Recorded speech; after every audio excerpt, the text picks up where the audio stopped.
Hello everyone, good morning. आप सभी लोगों का बहुत बहुत स्वागत है आज के इस हमारे सेशन में, जिसमें कि हम लोग टॉप 15 क्वेश्चंस को डिस्कस करने वाले हैं। तो सभी लोग जल्दी से एक बार जुड़ जाइए, क्लास को शेयर कर देंगे दोस्तों में।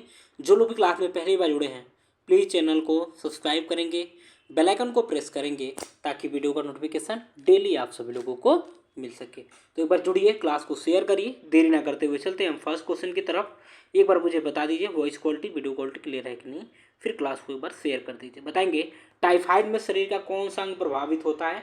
फुसफुस होता है, आंत होता है, ठीक है, या लीवर होता है, या ठीक है अग्नाशय होता है। तो सब लोग जल्दी से एक बार आंसर करेंगे। फर्स्ट का क्या हो जाएगा राइट आंसर, जल्दी से बताइए। ठीक है, तो यहाँ पे क्या हो जाएगा राइट आंसर, हो जाएगा ऑप्शन बी हो जाएगा, यानी कि आंत यानी कि इंटेस्टाइन जो है टाइफाइड में, ठीक है, आंत भी होता है, यकृत भी होता है, प्लीहा, मांसपेशियाँ, पित्ताशय, फेफड़े और गुर्दे होते हैं। ठीक है, इससे कई सारे अंग प्रभावित होते हैं। टाइफाइड जो है क्या है, एक प्रकार का जीवाणु संक्रमण है, जो आमतौर पे किसके कारण होता है? टाइफाइड, ठीक है, सोलमोनेला टाइफी के द्वारा होता है। किसके द्वारा होता है? तो सोलमोनेला टाइफी के द्वारा होता है, ध्यान रखिएगा। ठीक है, आंतों का बुखार इसे कहा जाता है, यानी कि एंट्रिक फीवर, ठीक है, कहा जाता है। ठीक है, यानी कि जो कि है संक्रमण कैसे होगा, तो जो दूषित भोजन और पानी से फैलता है। आगे बढ़िए, नेक्स्ट क्वेश्चन को देखेंगे। सेकेंड नंबर बताइए क्या होगा? बिना धार वाले संक्रामक अवशिष्ट किस में संग्रहित किए जाते हैं, यानी कि किस में स्टोर किए जाते हैं? तो सभी लोग जल्दी से बताएंगे, सब लोग जल्दी से आंसर करिए। जो बिना धार वाले होते हैं ना, जो का ठीक है हॉस्पिटल में जैसे मान लीजिए ब्लड वगैरह हो गया, तो वो सब धारदार होते हैं ना, तो उनको नहीं, जो कि अवशिष्ट पदार्थ ऐसे हो गए हेड, ठीक है, तो पीली थैली में, लाल थैली में, काली थैली में, सफ़ेद थैली में। तो क्या हो जाएगा यहाँ पे? ऑप्शन हो जाएगा बी, यानी कि लाल थैली में स्टोर किया जाता है बिना धार वाले संक्रामक को। ठीक है, तो यहाँ पे क्या हो जाएगा? ऑप्शन हो जाएगा बी। आगे बढ़िए, नेक्स्ट क्वेश्चन को देखेंगे। मैंटॉक्स टेस्ट जो है ना, किसके निर्धारण के लिए, किसको पता लगाने के लिए? गलघोटू यानी कि डिप्थीरिया के लिए, एड्स के लिए, या क्षय रोग के लिए, या खसरा के लिए?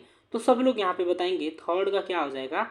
तीसरे का किसके लिए सभी लोग बताएंगे? मेंटॉक्स परीक्षण जो है ना, टीबी यानी कि ट्यूबरकुलोसिस यानी कि क्षय रोग के लिए, ठीक है, पता लगाने के लिए किए जाने वाला एक प्रकार का ये क्या है?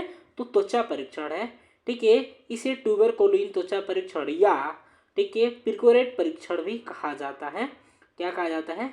तो पिरकोरेट परीक्षण भी कहा जाता है। इस टेस्ट से पता चलता है कि किसी व्यक्ति के शरीर में टीबी के कीटाणुओं के संपर्क में आया है कि नहीं, ये पता होता है। ठीक है, चलिए, तो इसमें क्या किया जाता है, इसकी प्रक्रिया क्या होगी? तो बाह की त्वचा के नीचे थोड़ी मात्रा में तरल पदार्थ का इंजेक्शन लगाया जाएगा। इंजेक्शन वाली जगह पे तुरंत छोटा सा बुलबुला या छाला दिखाई देगा। 2 से 3 दिनों बाद नर्स से मिलने के लिए कहा जाता है। इसके बाद ठीक है, 2 से 3 दिनों के बाद मिलने के लिए कहा जाएगा। यदि यदि कोई प्रतिक्रिया हो तो ठीक है, हाथ पर लालिमा और एक छोटा सा उभार दिखाई देगा। ठीक है, चलिए, यदि 10 मिलीमीटर या उससे ज़्यादा माप होता है तो पॉजिटिव होता है। चलिए, तो यहाँ पे देखिए गलघोटू क्या हो, टीबी के बारे में बात हो ना, ट्यूबरकुलोसिस जो होता है, ठीक है, फेफड़ों को प्रभावित करने का कार्य करता है। मेंटॉक्स ठीक है, टीबी का परीक्षण है। ठीक है, गलघोटू यानी कि डिप्थीरिया क्या है? तो बैक्टीरियल संक्रमण एक प्रकार का। डिप्थीरिया जो है ना, यानी कि गलघोटू क्या है? तो क्या है एक प्रकार का, तो बैक्टीरियल संक्रमण है। तो किसके कारण होता है? तो कोरिनोबैक्टीरियम डिप्थीरिया के कारण होता है। ठीक है, ये ध्यान रखिएगा। और इसके लक्षण क्या क्या होते हैं? तो गले में खराश और बुखार होगा, गर्दन में सूजन, गले में सफ़ेद या ग्रे रंग का पैच बनना, खांसी आना, मुंह के अंदर और तालू पर घाव बनना, त्वचा पर घाव बनना, ये सभी हैं। एड्स क्या है? एड्स यानी कि एचआईवी जो है, ठीक है, एचआईवी जिसे ठीक है ह्यूमन इम्यूनोडिफिशियंसी वायरस कहा जाता है। एचआईवी एड्स होता है, ठीक है, और यह इन्फेक्शन से लड़ने वाली शारीरिक क्षमता पर बुरा असर डालता है।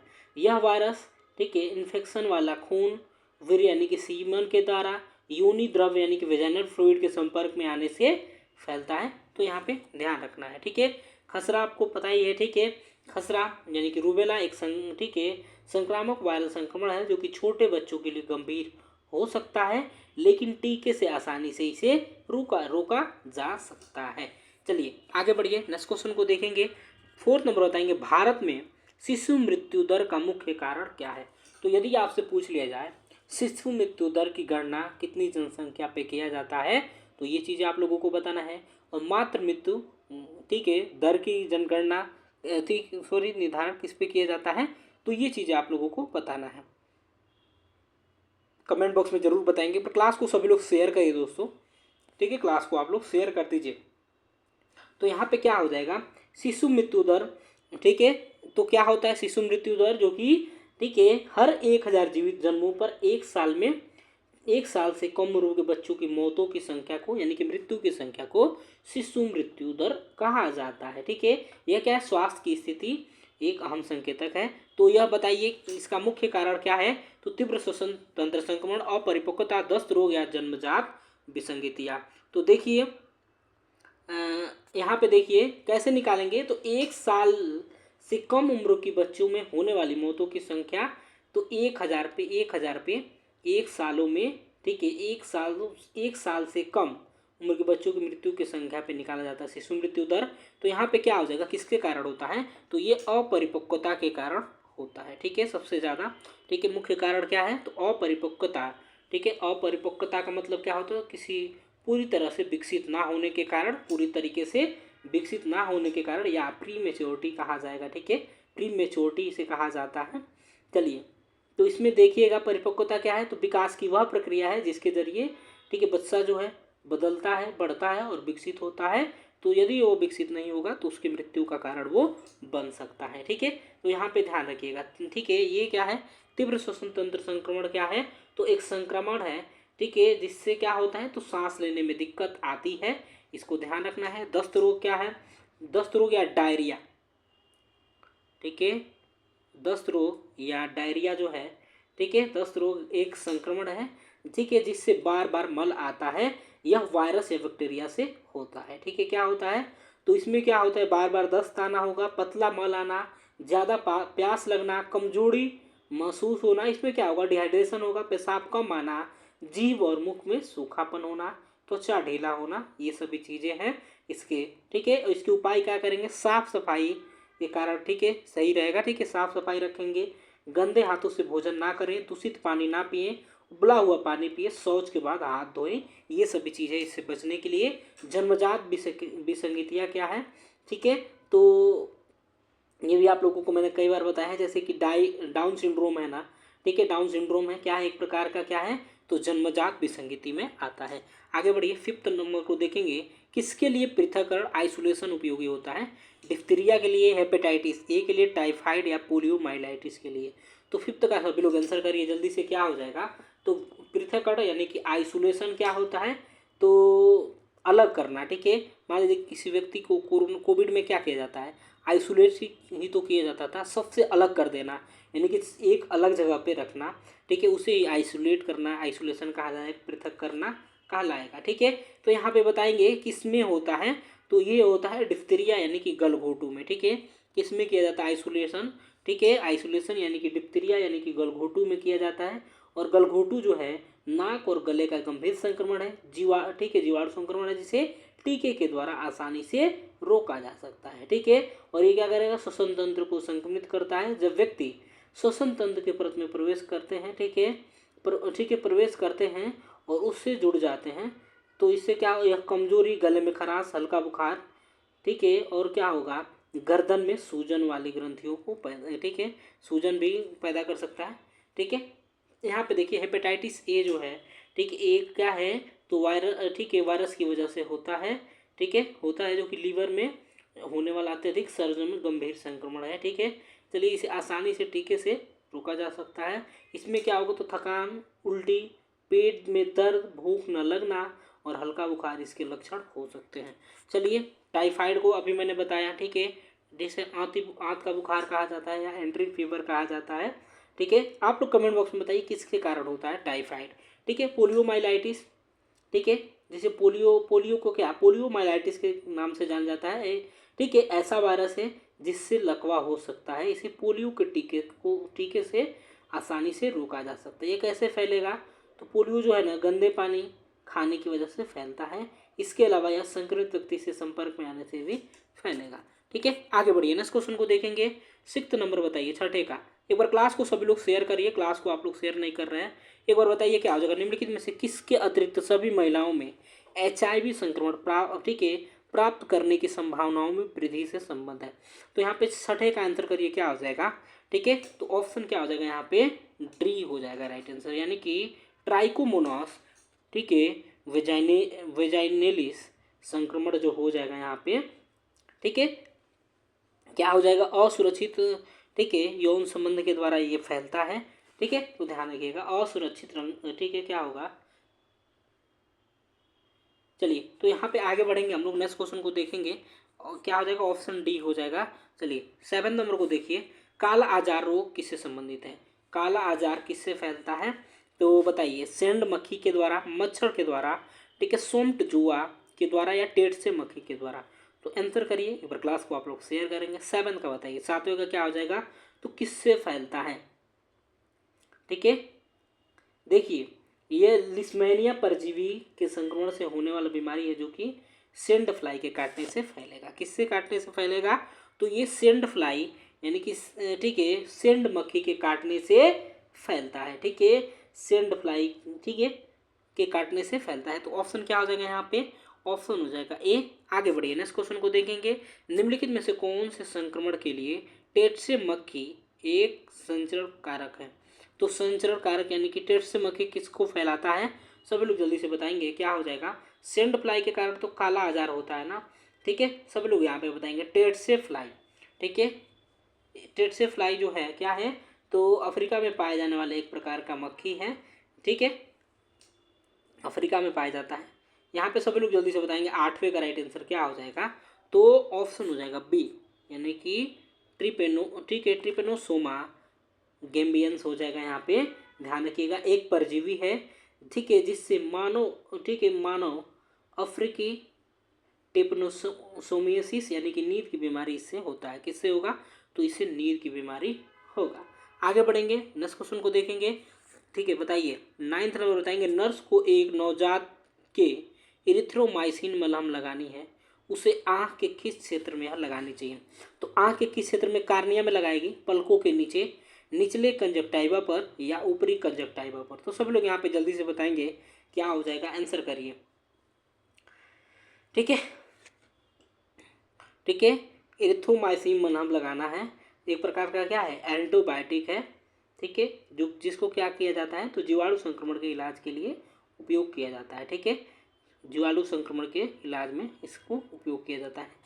तो 9th का क्या आ जाएगा यहाँ पे, ऑप्शन सी होगा, निचले कंजक्टाइवा पे लगाएगी। कहाँ लगाएगी, तो निचले कंजक्टाइवा पे इसे लगाएगी इरिथ्रोमाइसिन मलहम को।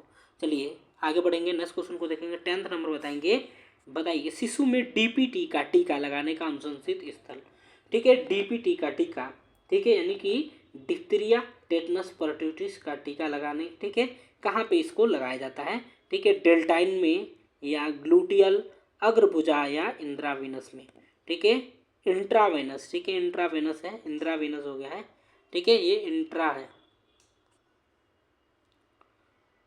ठीक है। तो यहाँ पे क्या हो जाएगा, ठीक है, ऑप्शन क्या हो जाएगा यहाँ पे, ऑप्शन हो जाएगा ए, यानी कि डेल्टाइड हो जाएगा। ध्यान रखिएगा डीपीटी का टीका कहाँ लगाएंगे, तो डेल्टाइड यानी कि जांघ के वेस्टर्न लेटरशिप मांसपेशी जो है ना सबसे उपयुक्त जगह होता है, ठीक है।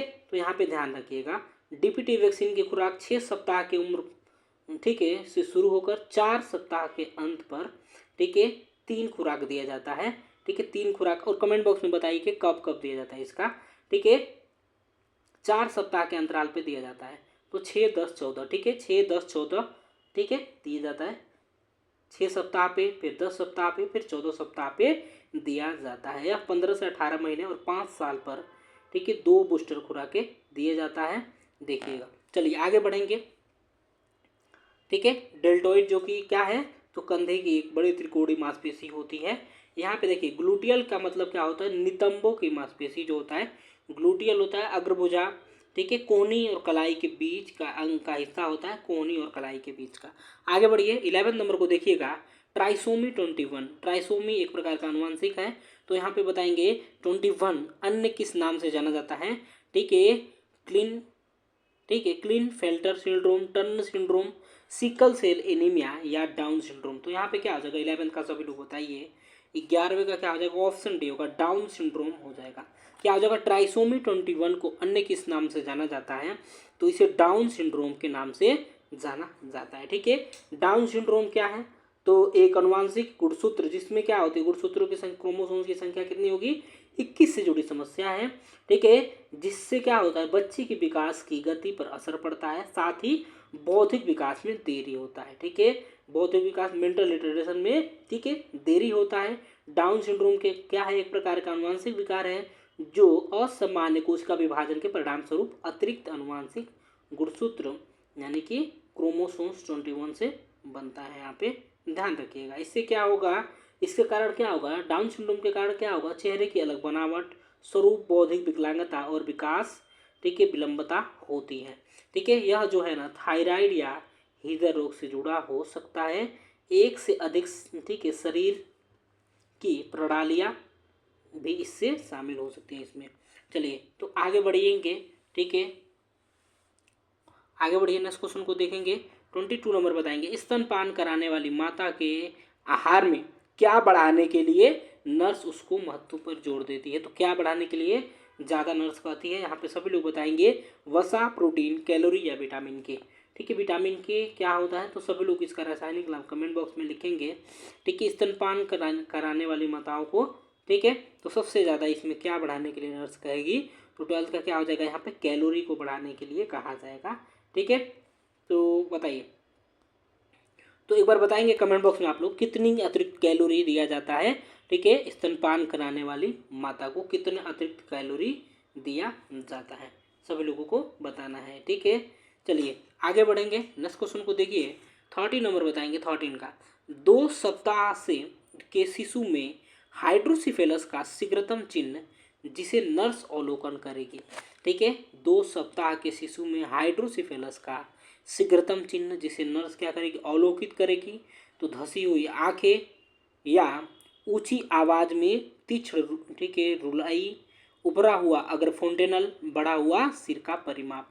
ठीक है, तो यहाँ पे क्या हो जाएगा, सभी लोग बताएंगे 13 का सभी लोग आंसर करिए जल्दी से। ठीक है, एक बार क्लास को आप लोग शेयर करिए दोस्तों। तो हाइड्रोसिफेलस क्या है, तो मस्तिष्क के भीतर गहरी गुहाओं में तरल पदार्थ का जमा होना, जिसे क्या कहेंगे, हाइड्रोसिफेलस कहते हैं। ठीक है, ठीक है, यानी कि क्या है, तो दिमाग की थैली में पानी भर जाना, सीधी तरीके से इसे कहा जाए। तो 13 का क्या हो जाएगा, ऑप्शन हो जाएगा डी, यानी कि बढ़ता हुआ सिर का परिमाप। ठीक है, क्या है, तो बढ़ता हुआ सिर का परिमाप, जिसे माइक्रोसिफेली भी कहा जाता है। ठीक है, चलिए तो आगे बढ़े, हम लोग आगे बढ़े, नेक्स्ट क्वेश्चन को देखिएगा। क्या हो जाएगा, 14 नंबर बताएंगे, हृदय रोग से पीड़ित शिशु के अभिकारकों की सर्वाधिक सामान्य शिकायत क्या रहती है, तो हृदय रोग से पीड़ित जो शिशु है उनके अभिकारकों की सर्वाधिक सामान्य शिकायत क्या रहती है, बताना है। कद में धीमी वृद्धि, धीमी विकास, खाने में परेशानी, बार बार श्वसन तंत्री संक्रमण। तो यहाँ पे सभी लोग जल्दी से बताएंगे 14 का, तो आसान क्वेश्चन है। ठीक है, ये क्वेश्चन रहेगा आप लोगों के लिए टेस्ट के तौर पे। ठीक है, टेस्ट के तौर पे रहेगा, इसका आंसर सभी लोग कमेंट बॉक्स में ऑफलाइन करेंगे। ठीक है, सभी लोग जितने भी लोग जुड़े हैं ना, ठीक है, करेंगे, ठीक है, आंसर करेंगे। मैं सबका देखूंगा कि कौन कौन कर रहे हैं। ठीक है, कौन कौन इसका आंसर कर रहे हैं कमेंट बॉक्स में। ठीक है, तो ध्यान रखिएगा आप लोग।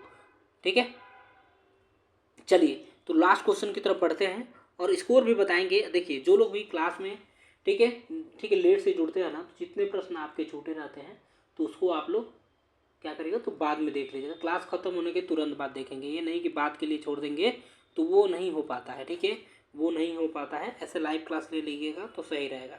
निम्नलिखित में से तो बताइए 15 का क्या हो जाएगा, and last and fast question. ठीक है, बताएंगे निम्नलिखित जन्मजात हृदय विकारों में से कौन सा, ठीक है, असाइनोटिक विकार है, तो सभी लोग बताएंगे असाइनोटिक विकार इसमें से कौन सा है। ठीक है, ट्राइक्सिया, टेट्रालॉजी ऑफ फेटल, ठीक है, ट्रंकस आर्टेरियोसस है, पेटेंट डक्टस आर्टेरियोसस।